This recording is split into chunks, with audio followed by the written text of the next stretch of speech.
آئیے ناظرین، ہم اس سلسلے کو آگے بڑھاتے ہیں۔ آج کا ٹاپک مسلسل جامع جانچ ہے۔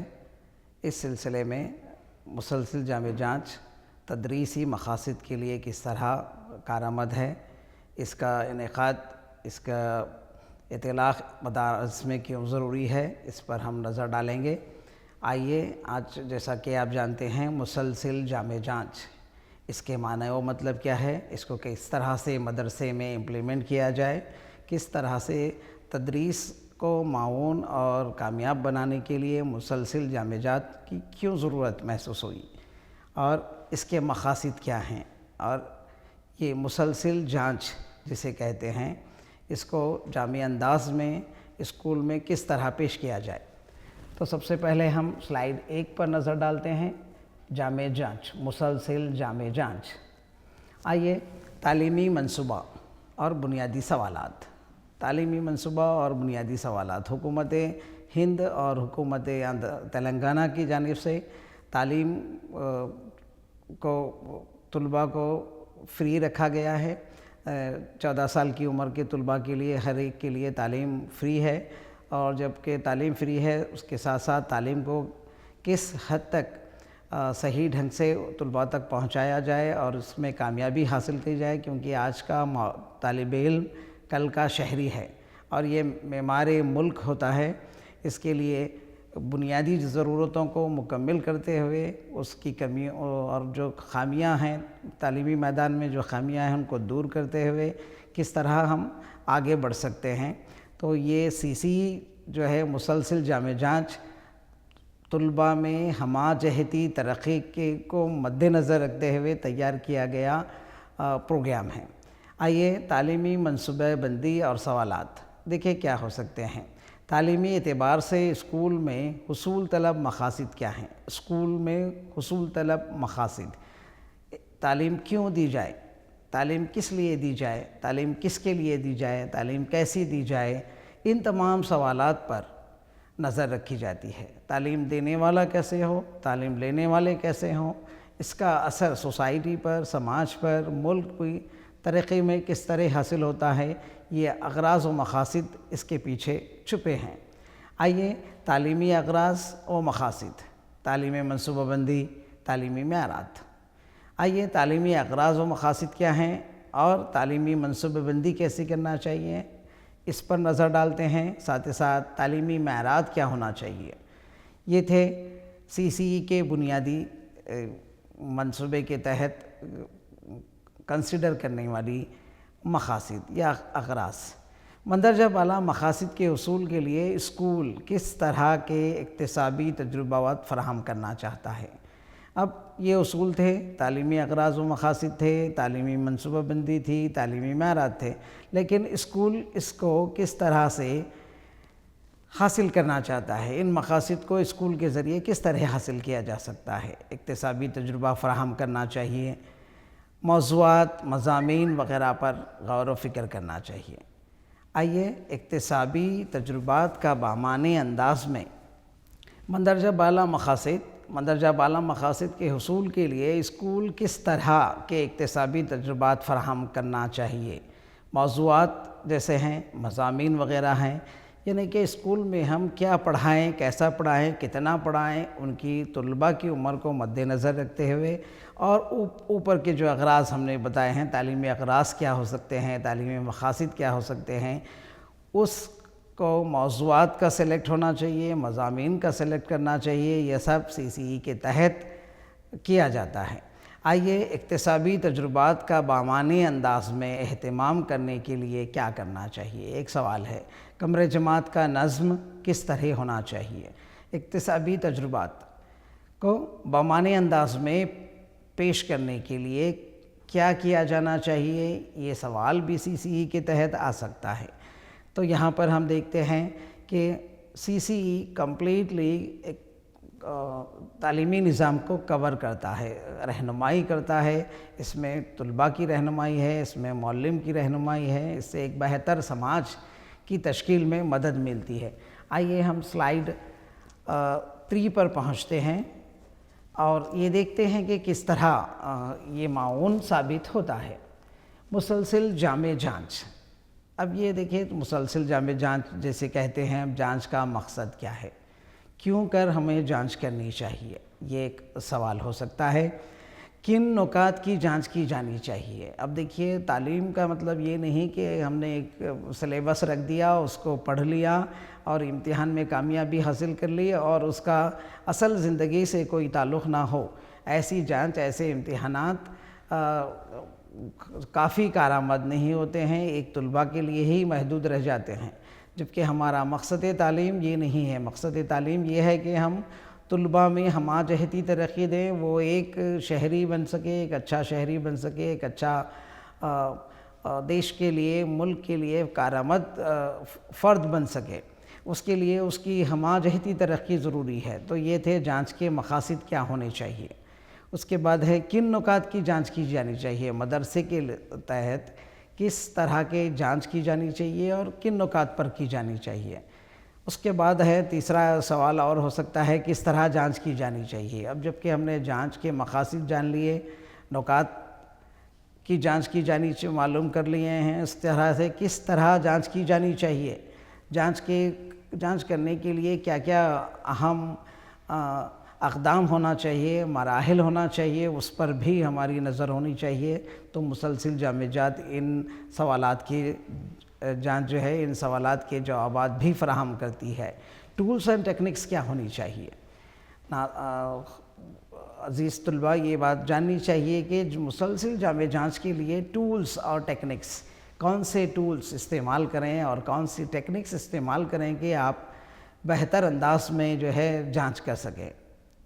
جانچ طلباء کے لیے کس طرح معاون ہوتی ہے؟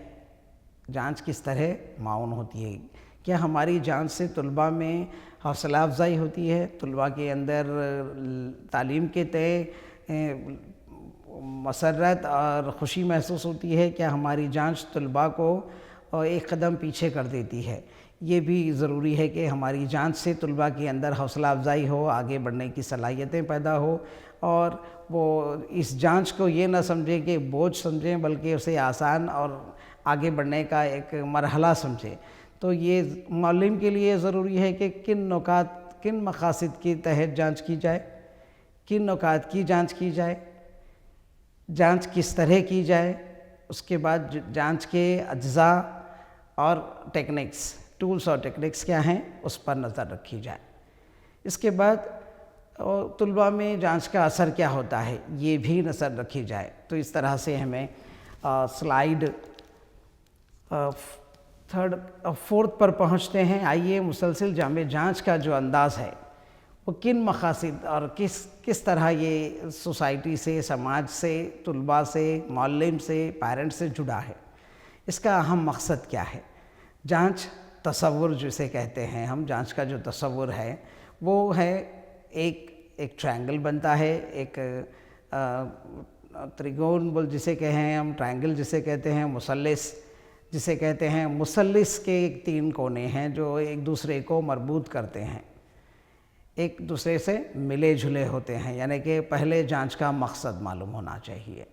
تو پہلے آتا ہے مقصد، دوسرا آتا ہے اکتسابی تجربات، دوسرا آتا ہے اکتسابی تجربات، تیسرا آتا ہے جانچ۔ اس کو آپ روٹیٹ کر سکتے ہیں کلاک وائز اور اینٹی کلاک وائز۔ مقصد، اس کے بعد مقصد کی جانچ، پھر اس کے بعد کیے گئے اکتسابی تجربات، پھر واپس مقاصد کہاں تک حاصل ہوئے، پھر اس کے بعد پھر اس کی جانچ کو کہاں تک اور کیسے ممکن انداز میں جانچ کرنا چاہیے، وہاں پر پہنچتے ہیں۔ پھر اکتسابی تجربات کی مدد سے اس کو دیکھا جا سکتا ہے۔ تو اس طرح سے مقصد ہے پہلا پوائنٹ، ایک مثلث کا ایک کونا ہوتا ہے، دوسرے مثلث کا اس مثلث کا دوسرا کونا اکتسابی تجربات ہوتے ہیں، اور اس کا تیسرا کونا جانچ ہوتا ہے۔ تو اس طرح سے ہم جانچ کو ایک مثلث کے 3 کونوں کی مدد سے جانچ ظاہر کرتے ہیں۔ تو یہ اس کے تصور ہے۔ تصورات کو ہم نے ایک ریاضی کے ایک جیومیٹری کی ایک شکل جسے مثلث کہتے ہیں، اس کی مدد لیتے ہوئے ان مقاصد، اکتسابی تجربات اور جانچ کو آپ کے سامنے رکھا ہے۔ آئیے ناظرین، عزیز طلباء، آپ کو امتحانات کے مد نظر یہ سوال آ سکتا ہے کہ جانچ کے مقاصد کیا ہیں، جانچ کو کس شکل سے ظاہر کیا جا سکتا ہے، اس کے مقاصد کو. تو اس وقت آپ مثلث لکھ سکتے ہیں. آپ کو متوازی الاضلاع دے گا، مربع دے گا، معین دے گا، تو آپ مثلث لکھ سکتے ہیں. تو اس طرح سے ہم اس بار جو ہے سلائیڈ نمبر 5 پر پہنچتے ہیں اور یہ دیکھیں گے کہ اس میں مزید کیا دیا گیا ہے. آئیے یہ جان کر آپ کو بہت خوشی ہوگی کہ مسلسل جامع جانچ امتحان کے طریقہ کار میں استحالات، یعنی کہ امتحانات ہم نے آزادی کے بعد سے مختلف طریقے طور پر امتحانات کو دیکھا ہے، دیکھتے آ رہے ہیں، اور ہماری کامیابی خود امتحانات پر منحصر رہی. مسلسل جامع جانچ نے امتحانات کے طریقہ کار میں تبدیلی لائی ہے. آئیے یہ تبدیلی کیوں کر لائی گئی، اس تبدیلی کی ضرورت کیوں محسوس ہوئی؟ کیا پرانے طریقے امتحانات خامیوں سے بھرے پڑے تھے، یا اس کے اندر امپرومنٹ لانے کے لیے یہ مسلسل جامع جانچ کے تحت امتحانات کے طریقہ کار میں اصلاحات لائی گئی؟ بے شک یہ کوئی طریقہ خامیوں سے بھر پڑا نہیں ہوتا، لیکن کچھ چیزیں ایسی تھیں جو پچھلے امتحانات میں ہوتی تھی. وہ یہ ہوتا تھا کہ بچہ سال بھر کتابیں پڑھتا، اس پر عمل، اس کے جوابات ڈھونڈتا اور جوابات اپنے نوٹ بک میں کاپی کرتا. پھر اس کے بعد ایک مہینہ 15 دن 10 دن اچھی سی تیاری کرتا اور اینول ایگزام لکھ لیتا اور کامیاب ہو جاتا. یہ ایک نارمل طریقہ تھا جسے ہم نے آزادی کے بعد سے اپنے ملک کی تعلیمی اداروں میں اسے نافذ کیا اور کامیابی حاصل کرتے ہوئے آگے بڑھ گئے ہمارے طلباء. لیکن ہم نے CCE کے تحت اس تعلیمی نظام کے امتحانات جو منعقد ہوتے ہیں، اس کا جو پروسیس ہے، اس کے جو طریقہ کار ہے، اس طریقہ کار میں استحالات لائی ہیں. وہ استحالات لائی ہیں کہ بھئی سال بھر پڑھنے کے بعد ایک ایگزام اس کی کامیابی کا ضامن ہو جائے. یہ تھوڑی طلباء کی جو ہے اصلی صلاحیتوں کو اجاگر کرنے میں کم مدد کرتا ہے.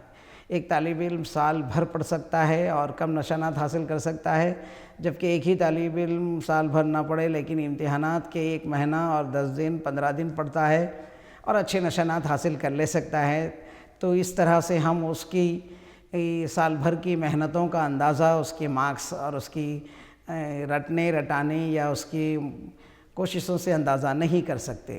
تو یہ سلسلہ جو ہے وہ امتحانات کے ختم کرنے کے لیے، اس کو امپروو کرنے کے لیے، امتحانات کے طریقے میں امپرومنٹ لانے کے لیے صحیح جدت کے ساتھ، صحیح اصلاح کے ساتھ اور صحیح معنوں میں جانچ کیسی ہونا ہے، اس پر ایک تفصیلی بحث و مباحثے کے بعد ماہرین تعلیم نے مسلسل جامع جانچ میں امتحانات کو طریقہ کار میں تبدیلی لانے کی کوشش کی ہے.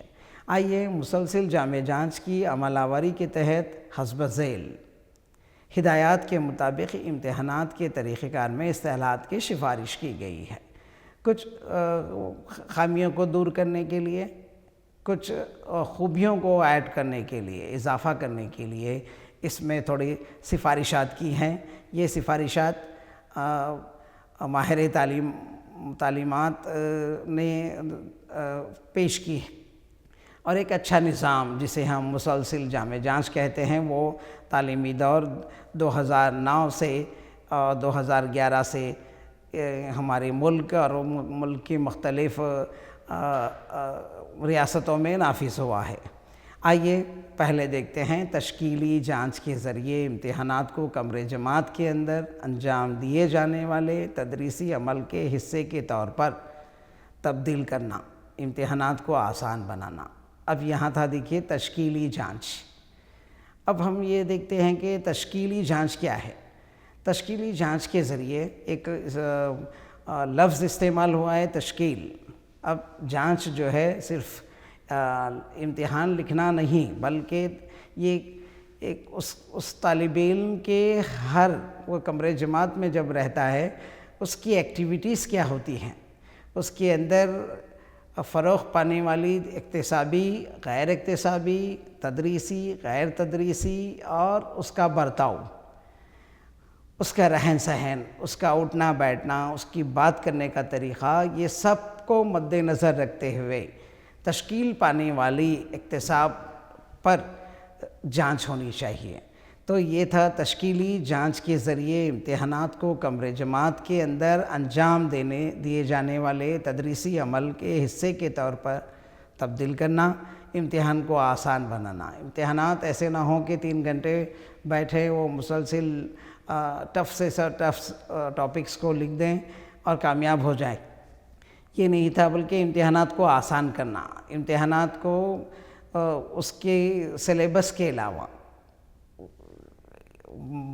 وقت مقررہ کے علاوہ ہم اسے مختلف اوقات میں کس طرح لے سکیں، کس نکات کی جانچ کر سکیں، کس نکات کو اپنے جانچ کے ذریعہ بنا سکیں، اس پر نظر ڈالنے کی ضرورت تھی۔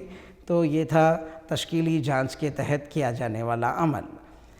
اس کے بعد دوسری ضرورت کیوں پڑی؟ دیکھیے، ہم نے پہلے ہمارے امتحانات کے مد نظر بچہ رٹ کر یاد کر کے امتحانات لکھنے کے طریقے سے واقف تھا۔ وہ یہ جانتا تھا کہ بھئی مجھے اچھے نشانات لانے ہیں تو مجھے رٹنا چاہیے، جو گائیڈز کو فالو کرنا چاہیے، مارکیٹ میں ملنے والی جوابات کی بکس گائیڈ ہو سکتی ہیں، یا کسی کے تیار کردہ پیپر ہو سکتے ہیں، یا مارکیٹ سے ملنے والے مختلف ذرائع سے وہ سوالات کے جوابات حاصل کر لیتا تھا، اور اس کو رٹ کر اسے یاد کر کے بنا سوچے سمجھے اس کے مطلب، وقوع اور اس کی قدر و مفہوم کو بنا سمجھے وہ رٹتا اور یاد کرتا، امتحانات لکھ دیتا، نشانات حاصل کر لیتا۔ اس سے اس کی اصل خوبی کا اندازہ نہیں کیا جا سکتا تھا۔ تو ان خامیوں کو دور کرنے کے لیے رٹ کر یاد کر کے امتحانات لکھنے کے طریقے کو نکال کر بچوں کو خود سے لکھنے کے طریقے کو پیش کرنا، اس کا اصل مقصد تھا۔ مسلسل جامع جات میں کیا کرنا تھا؟ ایک تھا رٹ کر یاد کر کے امتحانات کے لکھنے کے طریقے کو نکال دینا، ہٹا دینا، اس کے بجائے بچوں کو خود سے لکھنے کے طریقے کو متعارف کروانا۔ خود کے لکھنے کا طریقہ کیا ہو سکتا ہے؟ کمرے جماعت میں پڑھے گا، اگر وہ اگر ہم اردو کی بات کرتے ہیں تو اگر وہ ایک شاعر کے چند اشعار یا ایک نظم کو پڑھتا ہے، اگر وہ نظم کو پڑھتا ہے، نظم کا مفہوم سمجھتا ہے، نظم کی تشکیل کے اجزاء جو تھے اس کو سمجھ سکتا ہے، اور اس کے شعر کا ہر مطلب کو سمجھ سکتا ہے، اس کی اکتساب حاصل کر چکا ہے کلاس میں، تب وہ بچہ اگر کوئی ایک شعر کسی اور شاعر کا ایک شعر اگر اسے سوال دے دیا جائے تو وہ اس شعر کو اپنے انداز میں، اس کی تشریح اپنے انداز میں کرنے کے قابل ہوں، تو یہ ایک بہت بڑی کامیابی ہوگی۔ تو یہ رٹنے رٹانے والا عمل نہیں ہے۔ رٹنے رٹانے والا عمل ہوتا ہے کہ ہم نے ایک اشعار دے دیا، ایک شعر دے دیا یا ایک نظم دے دی اور اس کا خلاصہ کر دیا، اور اس کے سوالات جوابات بنا دیے، اور طلباء کو کہتے ہیں کہ کل ہم نے انہی سوالات اور انہی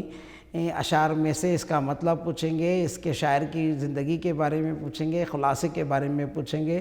اس طرح کے جو سوالات تھے وہ اب نہیں، سی کے تحت نہیں ہوں گے۔ پڑھایا جائے گا آپ کو علامہ اقبال کے تعلق سے، ان کی ایک نظم کے تعلق سے، تو اس کی پوری تشریح کر دی جائے گی، اس کے پورے اصول کو بتا دیا جائے گا، اس کی تشریح کر دی جائے گی، اس کے اجزاء کی تحلیل کی جائے گی، اس کو کس انداز میں، کس پس منظر میں پیش کیا گیا یہ بتایا جائے گا۔ ساتھ ہی ساتھ اردو کی کتب میں آپ نے دیکھا ہوگا کہ سبق کے ابتدا میں ایک شاعر کا نام، ایک شاعر کی زندگی، اس کے حالات، اس کے اشعار دیے جاتے ہیں، جو لیسن سے، جو اسباق سے کچھ حد تک ملے ہوتے ہیں یا کچھ حد تک نہ بھی ملے ہوتے ہیں، اس کے بعد اس کی تھوڑی تشریح کی جاتی ہے، پھر اس کے بعد سبق پر آتے ہیں، پھر سبق کے بعد بھی چند اور شعراء کی زندگی اور ان کے حالات کو پوچھا جاتا ہے۔ تو یہاں پر یہ بات آپ کو یاد رکھنا ہے کہ رٹنے رٹانے والا عمل کو کم کر دیا گیا ہے۔ اس کے بعد آئیے ناظرین، ہم آگے بڑھتے ہیں اور سلائیڈ 6 پر پہنچتے ہیں۔ دیکھیں ہم اس سلسلے میں کہ مزید کس طرح کی معلومات ہم کو کرنی چاہیے۔ معلومات کے بجائے آئیے آپ کے اسکرین پہ دیکھیں، معلومات کے بجائے مضمون واری متعین کردہ تعلیمی معیارات، استعدادوں کی جانچ کرنا۔ اب آئیے سب سے بڑا پوائنٹ جو ہمارے نظام تعلیمات میں تھا پچھلے آزادی کے بعد سے اس سی سی ای کو نفاذ کرنے تک، وہ یہ تھا کہ ہم نے امتحانات کو معلومات پر منحصر کر دیا تھا۔ طالب علم جو جانتا ہے وہ چیزوں کو، انہی معلومات کو جو وہ کمرے جماعت میں سیکھا ہے یا اس کو کتب کے ذریعے دی جاتی تھی، انہی پر سوالات کیے جاتے تھے، انہی پر بچہ جو ہے جوابات دے دیتا اور نشانات حاصل کر لیتا۔ لیکن سی سی ای نے اس کو روکا ہے۔ سی سی ای یہ کہتا ہے کہ بھئی آپ اس پر جاتے ہیں تو ہمہ جہتی ترقی جسے ہم کہتے ہیں وہ ناممکن رہتی ہے۔ ایک پہلو طالب علم کا ایک پہلو ہی نظر آئے گا، اس کی قابلیت کا ایک پہلو یہ آئے گا کہ وہ جو یاد رکھ سکتا ہے، جو رٹ سکتا ہے، وہی آپ کو اس میں معاون ثابت ہوتا ہے۔ معلومات کے بجائے کیا ہے؟ مضمون واری متعین کردہ تعلیمات۔ مضمون واری جیسے کہ سی سی ای جو ہے تمام مضامین کے لیے ہیں، تو اس میں ریاضی کے متعین کردہ، سائنس کے متعین کردہ، سماجی علم کے متعین کردہ، دوسری لینگویجز کے متعین کردہ استعدادوں اور معیارات کے مطابق جانچ ہونی چاہیے۔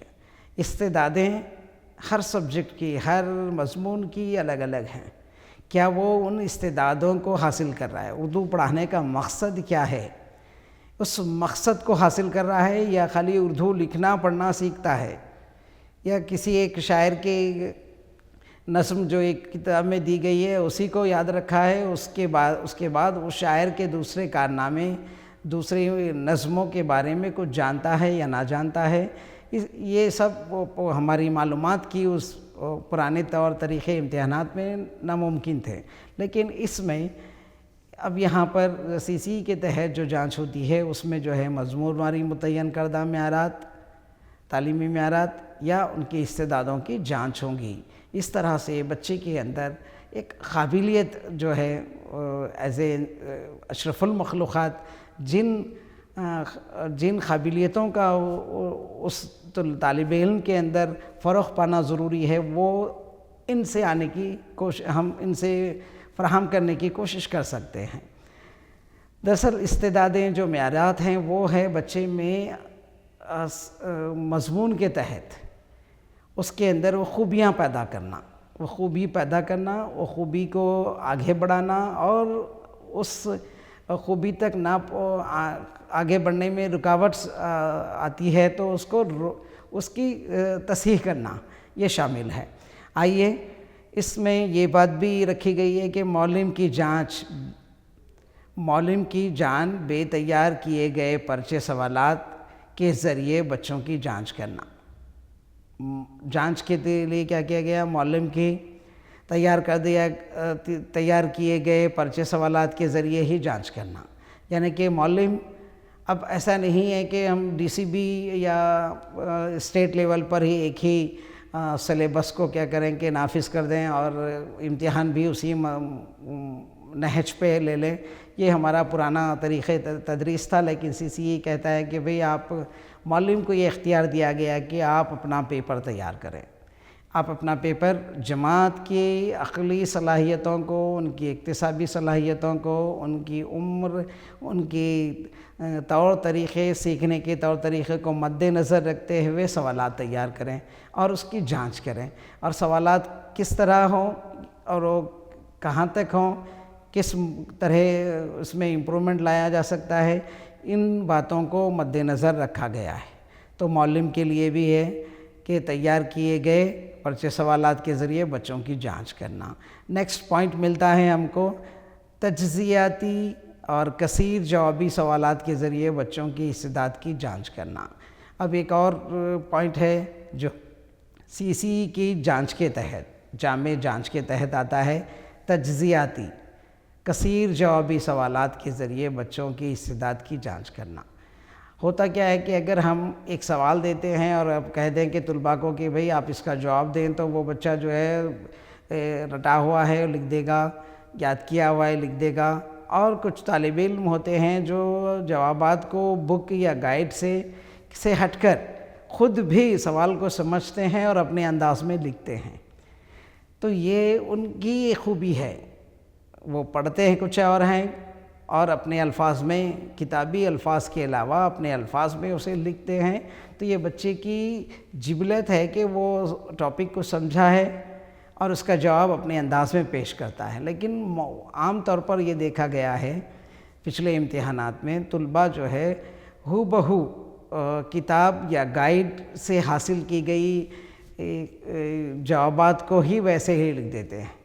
یہاں تک کہ ان کے لکھنے میں کاما اور کوشچن مارک کا بھی فرق نہیں ہوتا، ان کے لکھنے میں کاکی کا بھی فرق نہیں آتا. تو اس سے یہ اندازہ لگایا جا سکتا ہے کہ یہ طالب علم اس کو بنا سوچے سمجھے بلکہ یہ رٹے رٹائے طریقے پر عمل کرتے ہوئے اس نے جواب کو تحریر کر دیا. یہاں پہ یہ کیا گیا ہے کہ بھئی تجزیاتی ہو، بچے کو غور اور فکر کرنے کے سوالات دیے جائیں. پھر اس کے بعد سوالات کیسے ہوں، کثیر جوابی ہوں، تاکہ طالب علم کو اپنی اس امتحان کے دوران، اس وقت کے دوران جوابات کو وہاں اس کے سامنے رکھتے ہوئے ڈھونڈے کہ بھئی کہ اس کا جواب یہ بھی ہو سکتا ہے، یہ ہو سکتا ہے، یہ ہو سکتا ہے، لیکن اس کا صحیح جواب یہ ہونا چاہیے. اس کا صحیح جواب یہ ہونا چاہیے کا مقصد یہ ہے کہ کیا اس کے اندر سلیکٹیونیس، انتخاب کرنے کی صلاحیت پیدا ہوئی، کیا اس کے اندر بیسٹ ون چوز کرنے کی صلاحیت پیدا ہوئی، کیا اس کے اندر موضوع اور موافق جواب کی تلاش کرنے کی خاصیت اور خصوصیت پیدا ہوئی، یہ دیکھا جانا چاہیے. تو کثیر جوابات کے سوالات سے طالب علم میں جستجو، سوچ اور فکر بڑھتی ہے. تو یہ استعداد کی جانچ کے لیے جو ہے CCE مسلسل جامع جانچ کا ایک نقطہ رکھا ہے، اس میں رکھا گیا ہے. آئیے ہم دیکھتے ہیں پھر مضمون واری اور طالب علم کی ترقی کی رپورٹ اور رجسٹرز کا اہتمام کرنا. اب دیکھیے مضمون واری، اس کی قابلیت، پھر اس کی طالب علم کی ترقی کی رپورٹ اور اس کے علاوہ رجسٹرز کا اہتمام کرنا. یعنی کہ ہم کو ایک لمحے میں یہ پتہ چل جائے کہ یہ طالب علم ہمارے مدرسے میں داخل ہوا تھا، تب اس کی پوزیشن، اس کی لرننگ، اس کے سیکھنے کا جدت، اس کے سیکھنے کا عمل میں کیا کیا خامیاں تھیں، یہ کتنا قابل تھا. پھر اس کے بعد وقتاً فوقتاً امتحانات، وقتاً فوقتاً تشکیلی جانچ، اس کی نوٹ بکس، اس کے دوسرے مراحل جیسے ہوم ورک، کلاس ورک، یہ تمام چیزوں کو مد نظر رکھتے ہوئے اس کی ترقی کا ریکارڈ لکھنا، دیے گئے اسائنمنٹ کا عمل کس طرح کر رہا ہے وہ سب درج کرنا، مسلسل نظر رکھنا اس کی تعلیمی ترقی پر اور اس کو اندراج کرنا، رجسٹر میں اندراج کرنا. یہ اس کی ڈیٹیل کو فراہم کرنے والے رجسٹرز کا اہتمام کرنا، یہ معلم کے اوپر لازم ہے. اس سے یہ طالب علم کی خامی اور اس کی رکاوٹیں اس کو یہ معلوم ہو سکتی ہیں، اس کی ترقی کہاں تک ہوئی یہ جانچ کرنے میں مدد مل سکتی ہے. تو یہ تھا مضمون واری. ہر مضمون کا ایک الگ رجسٹر ہونا چاہیے جو ترقی کو، بچے کی طالب علم کو اور اکتساب کے درمیان حائل ہونے والے مشکلات کو درج کر سکے. اس کے بعد آئیے تحریری امتحانات کے علاوہ زبانی امتحانات، مشاہدات، منصوبہ کام، رپورٹ، پورٹ فولیو، مشغلوں میں شراکت داری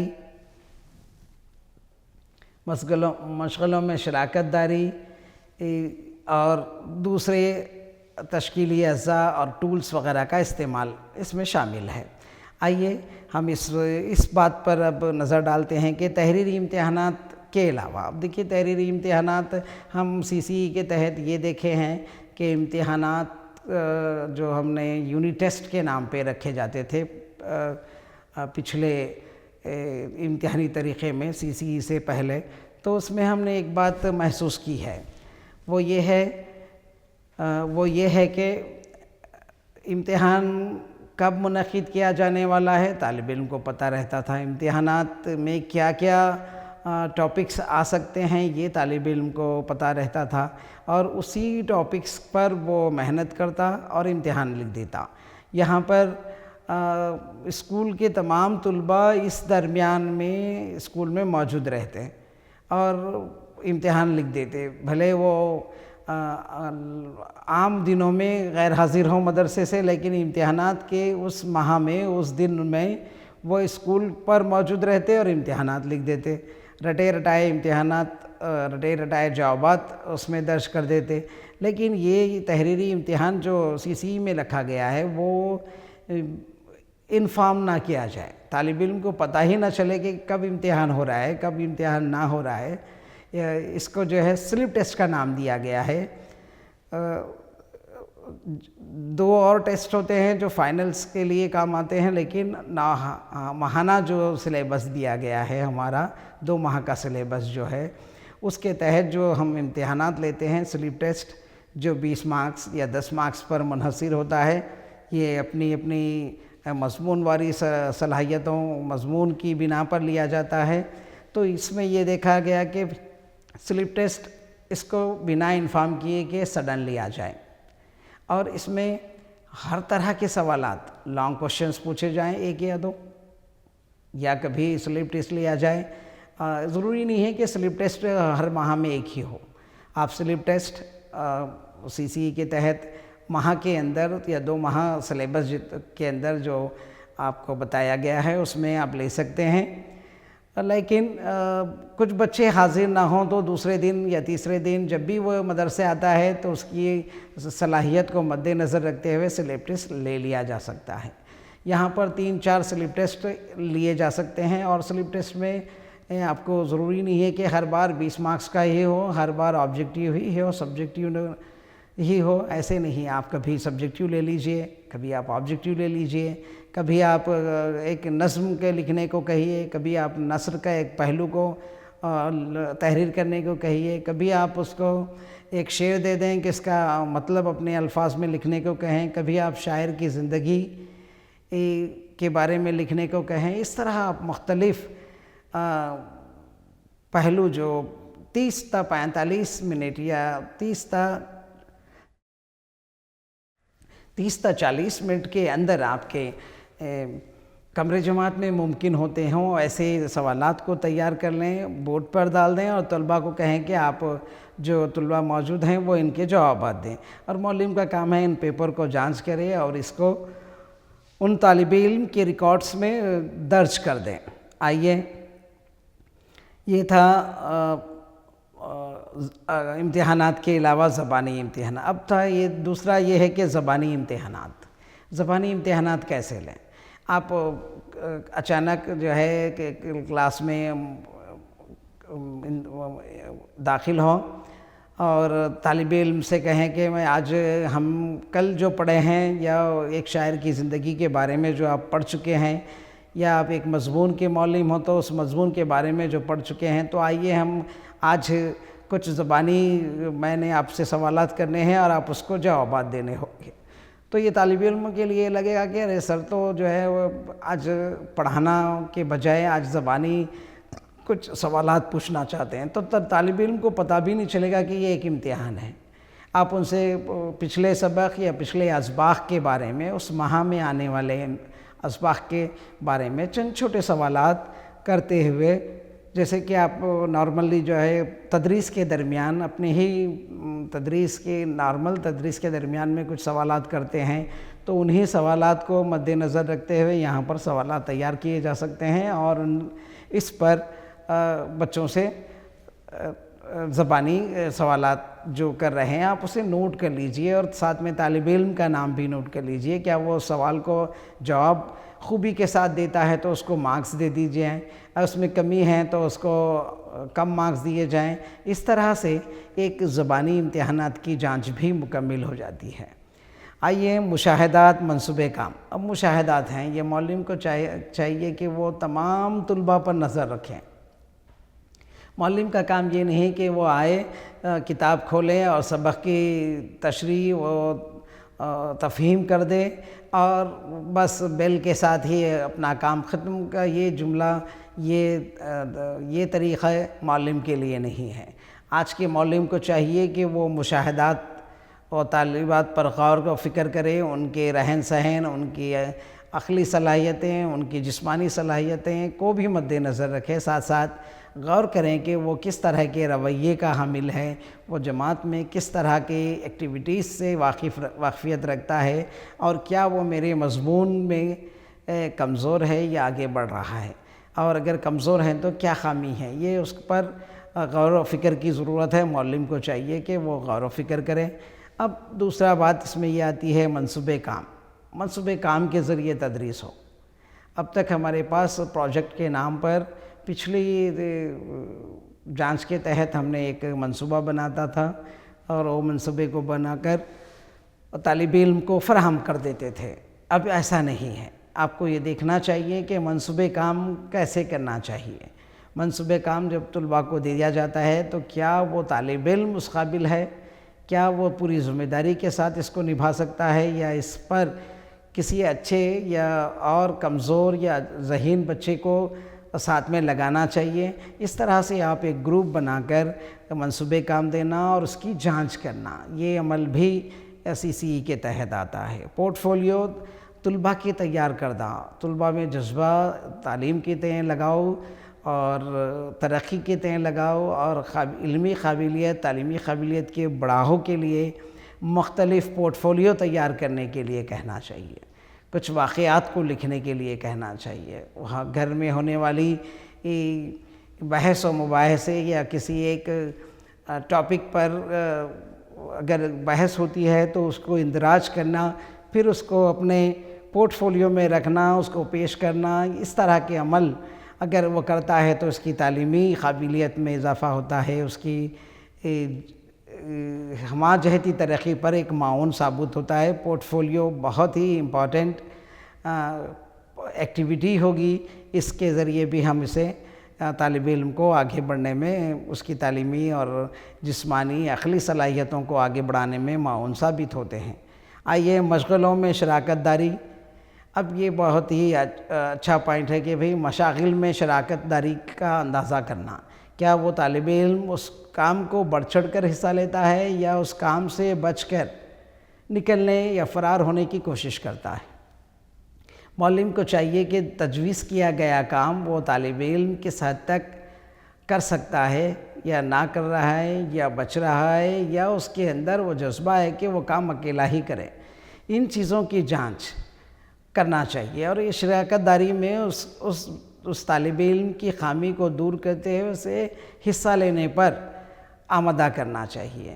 اگر یہ طالب علم چھوٹی چھوٹی باتوں کو نظر انداز کرتے ہوئے اگر یہ کام کے تئیں حصہ لیتا ہے، ساتھیوں کے ساتھ مل کر جھل کر کام کرتا ہے، تو یہ بات بڑی خوبی کے ساتھ کہی جا سکتی ہے کہ یہ کچھ سیکھ سکے گا اور سوسائٹی اور سماج کے لیے ایک بہترین اثاثہ بن سکتا ہے۔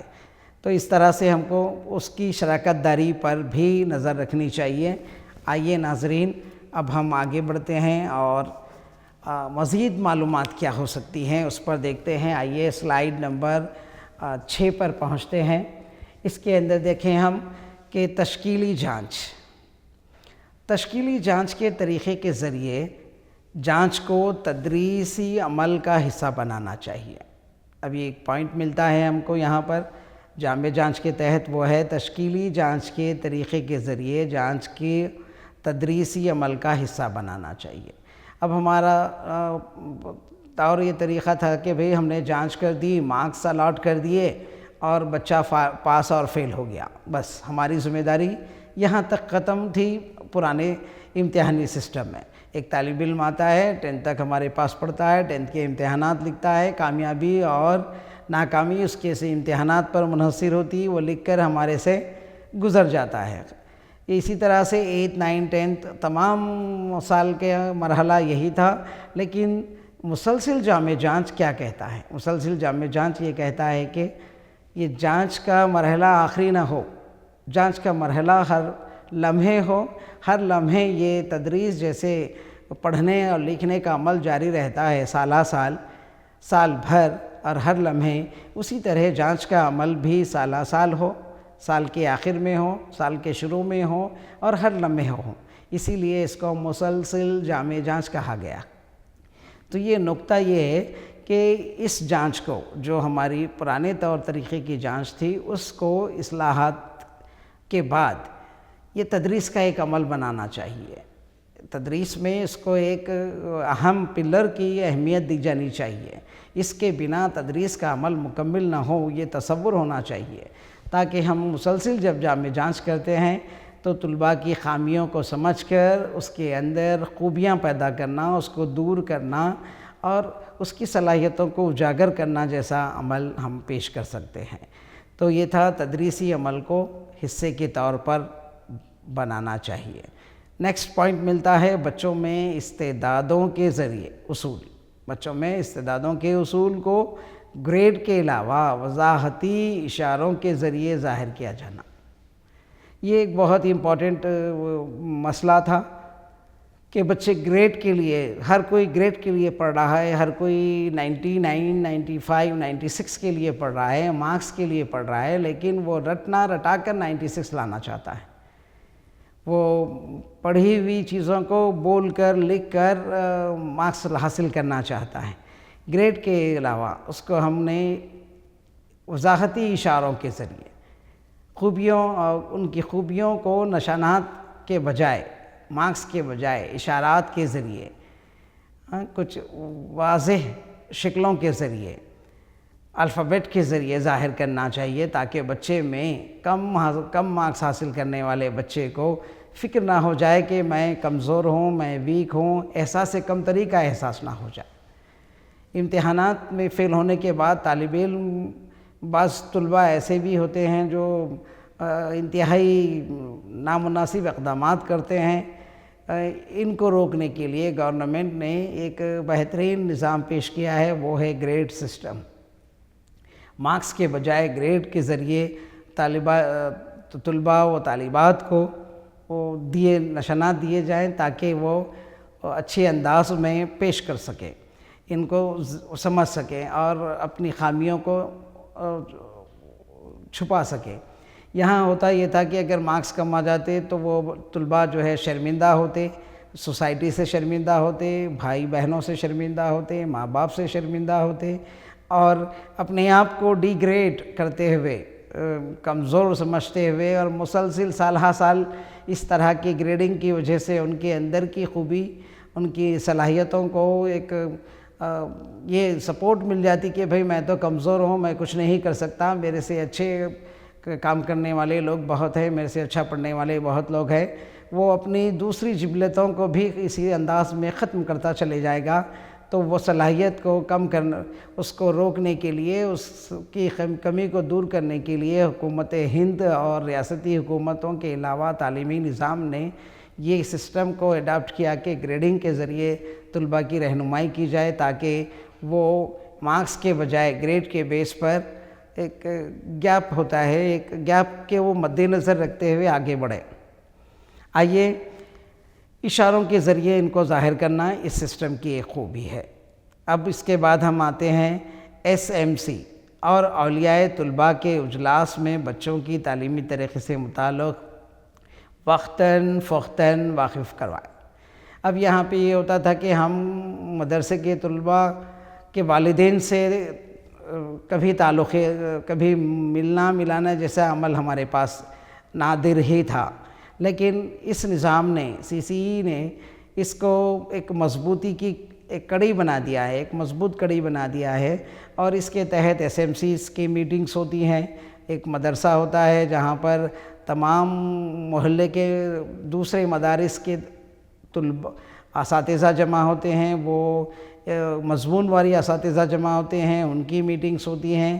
پھر اسکول پر اولیاء طلباء کے ساتھ طلباء کی اور ٹیچرز کی میٹنگ ہوتی ہے، اس میں ہر طالب علم کے ہر پہلو پر طالب علم، معلم اور والدین، یہ تینوں مل کر ڈسکس کرتے ہیں، اس پر غور و فکر کرتے ہیں، اور اس طالب علم کے آنے والی خامیوں کو دور کرنا اور اس کو اصلاحات سے نوازنا یہ شامل ہوتا ہے۔ اس کو کس طرح خامیوں کو دور کیا جائے، اس کی بچے کی غلطیوں کو دور کیا جائے اور اس میں کس طرح صحیح نہج پر آنے کی ترغیب دی جائے۔ تو معلم، اولیاء طلبہ اور طالب علم تینوں جب ایک ساتھ بیٹھتے ہیں، ایک مسئلے پر گفتگو ہوتی ہے، اس کے مارکس نہ لانے پر، اس کے توجہ نہ دینے پر، کسی مضمون کی کمی پر، کسی مضمون میں اچھا ہونے پر اور اس کے بیہیویئر پر، اس کے رہن سہن، کھانے پینے اور دوستوں کے ساتھ ماحول پر جب ایک بحث ہوتی ہے تو اس کے اندر ایک بہترین نظام تشکیل پاتا ہے۔ اس نظام کو تحت ہم کہہ سکتے ہیں کہ یہ CCE کی تحت دیا جانے والا بہترین نقطہ ہے جو تعلیمی طریقے میں معاون ثابت ہو رہا ہے۔ آئیے SMC اور اولیاء طلبہ کے اجلاس کے بعد ہم اور ایک نقطے پر پہنچتے ہیں، یہ ہے تعلیمی سال کے آغاز میں تمام مضامین کے لیے ابتدائی امتحان منعقد کرتے ہوئے امسال اصول طلب مقاصد کا تعین کرنا چاہیے۔ اب ہوتا کیا ہے کہ دیکھیے ہمارے پاس یہ نظام نہیں تھا۔ ہمارے پاس یہ نظام ہوتا تھا کہ ہم سال کے آخر میں تمام مضامین کو پڑھانے کے بعد وقت مقررہ پر ایک امتحان لیتے اور اگلی کلاس میں اس کو ترقی دیتے یا اسی کلاس میں اسے ڈیٹین کرتے۔ لیکن اب یہ ایسے ہے کہ تعلیمی سال کے ختم پر امتحان ہوگا، اس کے بعد تعلیمی سال کے آغاز پہ جب وہ جو دوسری جماعت میں جائے گا تو آغاز پر بھی تمام مضامین کے لیے ابتدائی امتحان رکھا جائے۔ ایک بالکل چھوٹا سا امتحان ہوتا ہے، یہ بالکل کیا کہنا چاہیے کہ آپ کو ایک سلپ ٹیسٹ کی طرح ہے، ہر مضمون میں ایک امتحان لینا چاہیے۔ اس کے بعد اس سے اندازہ لگایا جا سکتا ہے کہ یہ طالب علم اس جماعت میں، پچھلی جماعت میں کس قابلیت کے ساتھ، کس استعدادوں کے ساتھ، کس نہج کے ساتھ وہ اس جماعت میں آیا ہے، اس کلاس میں آیا ہے۔ پھر اس سال ہم اس کے اندر کون سی چیزوں کو، کون سی استعدادوں کو اس کے سامنے پیش کر سکتے ہیں۔